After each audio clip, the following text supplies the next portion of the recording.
Okay, I have to ask you something because I saw this everywhere last week. Go for it. Sunscreen causes cancer. That's the claim. It's all over social media right now. I've seen it too, and I get why it spreads. It's the kind of thing that stops you mid scroll. The stuff you've been told to put on your skin to prevent cancer might actually cause it. Exactly. So that's what we're doing today. We're going to walk through what the actual research says, not opinions, not social media takes, about UV radiation, skin cancer, and what's really in sunscreen. And I'll tell you where this is going right now because I don't want to string you along. Major cancer and dermatology organizations still recommend sunscreen. It's not being flagged as a cause of cancer. So then why does this claim have so much traction? That's the interesting part, because there is something driving skin cancer, a real, proven cause. It's just not sunscreen. Okay, so let's start there. If it's not sunscreen, what actually is the proven cause of skin cancer? That's exactly where we're headed next. So let's start with what's actually clearly linked to skin cancer. Okay, hit me.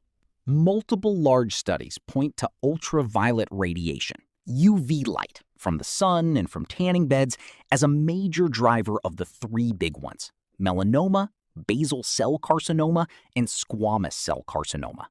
So, sun exposure itself.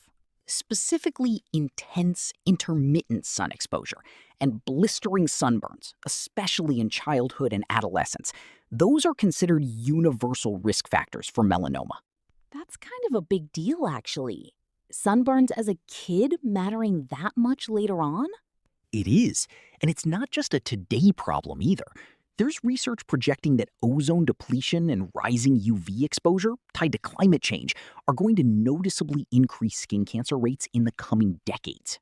So UV really is the villain in this story. It's the proven one, yeah, which is exactly why, and this is the part people skip over, every major medical body is focused on reducing UV exposure, not avoiding sunscreen, using it. Okay, so what do the actual guidelines say? For things like basal cell carcinoma and squamous cell carcinoma, the guidance is consistent. Avoid excessive sun, avoid tanning beds, wear protective clothing, and use broad-spectrum sunscreen, typically SPF 30 or higher, especially if you're already high risk. And does sunscreen actually do what it's supposed to do? Like, is there proof? Yes. Randomized trials show that using broad-spectrum sunscreen daily reduces new precancerous spots, called actinic keratoses, and reduces new squamous cell carcinoma. That's a protective effect, not a harmful one. So the American Cancer Society, the dermatology groups, they're not just saying this out of habit. No, the American Cancer Society and the American Academy of Dermatology both recommend SPF 30 or higher, reapplied every 2 hours as standard sun protection. Okay, so that's the case for sunscreen. But let's actually address the claim head on. Because people aren't just saying sunscreen is annoying, they're saying it causes cancer. Where does that come from? There are really three concerns people raise online: chemical absorption, toxins, and high SPF numbers being misleading. Let's take them one at a time. Start with absorption. So some chemical filters, oxybenzone is the one that comes up most, can be detected in the blood after typical use in testing. And that's true. Okay, that sounds concerning on its face. It sounds concerning, but here's the key distinction. Detection is not the same as harm. Finding a compound in the blood just means it triggers further safety review. It's not evidence of toxicity by itself. So regulators are aware of this? Very aware. The FDA continues to allow these filters while reviewing the data. And actually, they've recently approved a new filter, bimotrizonal, as generally recognized as safe and effective for adults and children as young as 6 months. That's the opposite of regulators getting more worried. Okay, but what about actual cancer outcomes? Forget the blood tests. Has anyone actually tracked whether sunscreen use correlates with more cancer? Yes, and this is a good one. A large study of Norwegian women compared people using high SPF sunscreen, SPF 15 and above, against people using lower SPF sunscreen. And higher SPF use did not increase squamous cell carcinoma risk. The effect was basically null. Was there a theory for why it wasn't a clean result either way? The researchers suggested it's likely diluted by how imperfectly people actually apply sunscreen in real life, not because there's some hidden carcinogenic effect. So, bottom line on that, no clinical evidence that sunscreen use itself increases cancer risk. Correct. Across the major skin cancer and melanoma guidelines, there's no data showing sunscreen increases melanoma, basal cell carcinoma, or squamous cell carcinoma. UV exposure and sunburns are what's flagged as the actual risk. Okay, last one. The high SPF criticism. I've definitely seen people say SPF 100 is basically a scam. So here's the nuance.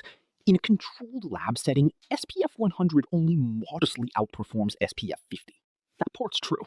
So the critics have a point? Sort of, but they're missing the real world piece. In practice, people underapply sunscreen. They miss spots, they forget to reapply. Higher SPF gives you a buffer against all that human error. So it's less SPF 100 is magic and more SPF 100 forgives your mistakes better than SPF 30 does. Exactly. And there's actually a review in the Journal of Investigative Dermatology that makes this point.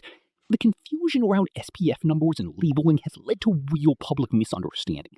But that's a labeling and communication problem. It's not proof that sunscreen causes cancer. Okay, so far the actual research is holding up pretty firmly against the viral claim. It really is. But there's a related trend I want to get into next. Because if people are scared off regular sunscreen, some of them are turning to alternatives. And that's actually where things get genuinely risky. Whew. Okay, genuinely risky. That's a strong way to put it. What are we talking about? DIY sunscreens. Homemade recipes, usually built around natural oils that circulate on places like Pinterest, with claims that they're safer than store-bought sunscreen. And are they actually safer? No. And this is one of the more concerning findings in all of this. Researchers reviewed 189 DIY sunscreen recipes on Pinterest. Most of them claimed high SPF protection. But when they were actually evaluated, nearly 70% provided insufficient UV protection. So people think they're protected and they're not. Right. That's the exact phrase used, a false sense of safety. And a false sense of safety with sun protection is arguably worse than knowing you have none, because you behave like you're covered. Was there a direct comparison anywhere, like DIY versus an actual commercial sunscreen? Yes. One experiment compared a popular homemade natural sunscreen against a commercial SPF 50 plus product. The commercial one effectively prevented sunburn cell formation. The DIY cream did not. So there's no research showing these homemade versions actually prevent skin cancer? None. Which is why experts are pretty direct about this. Stick with regulated, tested sunscreen products rather than untested homemade ones. Okay, let's talk about the other big fear I hear a lot, endocrine disruption. People say sunscreen chemicals mess with your hormones or that they're destroying coral reefs. So dermatology experts don't dismiss this outright. Some filters, oxybenzone again being the main one, are genuinely controversial in that conversation. So there's something real there? There's an open scientific conversation there, yes, but the framing matters. The argument is that the human benefit of preventing sunburn and skin cancer far outweighs theoretical or small environmental risks. And if someone's still uncomfortable with those specific ingredients, there's an easy alternative. Which is mineral filters, zinc oxide and titanium dioxide. Those are considered excellent alternatives, especially recommended for children. What about the Environmental Working Group? Their sunscreen guide comes up constantly when people talk about toxic sunscreen. This is an important distinction. A joint commentary from dermatologists specifically addressed that guide and pointed out that the EWG is an advocacy group, not a regulatory or medical body. Their hazard-based scoring system isn't the standard used by the FDA, the American Academy of Dermatology, or the American Cancer Society. So it's not that their concerns are meaningless, it's that their scoring system isn't the same thing as medical or regulatory consensus. Exactly. And that same commentary makes the core point pretty clearly. UV-related melanoma and non-melanoma skin cancer are proven risks. Systemic toxicity from approved sunscreen filters remains unproven. Detecting a compound in blood is not by itself evidence of harm. Okay, so if the actual research doesn't support sunscreen causes cancer, why does this claim keep going viral? Like, why are we even doing this episode? Honestly, there's real data on that too, and it's kind of fascinating. A recent analysis looked at 971 of the top TikTok videos about sunscreen. And? Almost 87% of them actually promoted sunscreen use. Only about 6% criticized it on health grounds. Wait, so the negative videos are a small minority? A small minority, but they generated far higher likes, shares, and comments than the pro-sunscreen content. Classic algorithm behavior. Contrarian content just performs better. Exactly that. And the common claims in those negative videos were things like sunscreen ingredients being hormone disruptors or carcinogens, or that sunscreen blocks vitamin D. Whew. Okay, genuinely risky. That's a strong way to put it. What are we talking about? DIY sunscreens. Homemade recipes, usually built around natural oils that circulate on places like Pinterest, with claims that they're safer than store-bought sunscreen. And are they actually safer? No. And this is one of the more concerning findings in all of this. Researchers reviewed 189 DIY sunscreen recipes on Pinterest. Most of them claimed high SPF protection. But when they were actually evaluated, nearly 70% provided insufficient UV protection. I'm ready to. Let's start with kids, since that one's pretty clear-cut. Experts from the American Academy of Pediatrics and international pediatric dermatology groups are direct about this. Children do need photoprotection.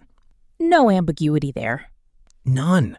UVB and UVA rays contribute to sunburn, photoaging, and the processes that lead to skin cancer. And childhood sunburns specifically correlate with higher melanoma risk later in life, which ties right back to what we said earlier about intense sun exposure and blistering sunburns in kids and teens. So what's actually recommended for children? A comprehensive approach. Shade, hats, protective clothing, and broad-spectrum sunscreen. For kids under 2 specifically, mineral filters are preferred, and it's applied only to exposed skin. Okay, now the other group, darker skin. Because I think this is one of the most common misconceptions out there. A lot of people genuinely believe if you have more melanin, you just don't need sunscreen. It's an understandable assumption, honestly, because there's a kernel of truth in it.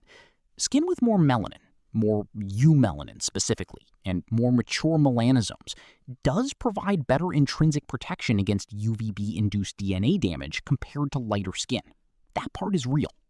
So darker skin does have some built-in defense. It does, but the research is clear that this protection is partial, not complete. People with darker skin remain at significant risk for UV-related photodermatoses, photoaging, and pigmentary disorders. Actually, photoexacerbated hyperpigmentation is one of the most common reasons people with darker skin seek out dermatologic care in the first place. That's not something I hear talked about much. It really isn't. And there's another piece to this. Visible light. Not just UV, but the 400 to 700 nanometer range. Actual visible light generates reactive species in skin that can trigger or worsen hyperpigmentation and melasma, particularly in Fitzpatrick type 4 through 6 skin. Eumelanin doesn't fully block that part of the spectrum. So even melanin has limits on what it can filter out. Exactly. Which is why expert panels now specifically recommend that people with darker skin use high SPF, broad-spectrum sunscreens that also protect against high-energy visible light. Ideally formulas with iron oxide or tinted sunscreens, sometimes with added antioxidants, specifically to prevent those pigmentary disorders and photoaging. And what about actual melanoma risk in Black populations? Because I know the incidence rate is lower. It is lower than in white populations. That's accurate. But melanoma still occurs in Black populations, and it's often diagnosed at more advanced stages, which contributes to worse outcomes overall. So lower incidence doesn't mean no risk, and later diagnosis makes it more dangerous when it does happen. Exactly right. So the accurate message here is melanin does reduce risk compared to fair skin, but it doesn't make anyone immune to skin cancer, photoaging, or hyperpigmentation from UV and visible light. Regular, cosmetically comfortable sunscreen is still recommended for Black skin. Okay, So let's actually bring this all the way home. What's the real takeaway from everything we walked through today? A few things. First, UV radiation, not sunscreen, is the proven carcinogen behind melanoma and the more common skin cancers. Second, multiple trials show sunscreen actually helps prevent sun damage and some non-melanoma skin cancers. There's no clinical research showing it increases skin cancer risk. And the DIY alternatives? If you're worried about chemical filters, that concern shouldn't push you toward untested DIY sunscreens, because those largely fail to protect against UV in the first place. So what should someone actually do if they're not comfortable with certain ingredients? Choose mineral sunscreens, zinc oxide, titanium dioxide, but don't skip sun protection altogether. That's the part that actually carries risk. So to circle all the way back to where we started, does sunscreen cause cancer? Based on current clinical research and every major guideline out there, no. There's no good basis for that claim. The real danger is UV radiation itself. Sunscreen, along with shade, clothing, and hats, is one of the tools we actually have to reduce that danger. If this cleared something up for you, or if you've seen this claim floating around and wondered about it yourself, let us know in the comments. Like the video, subscribe, and share it with anyone who might still be on the fence about their sunscreen. See you in the next one.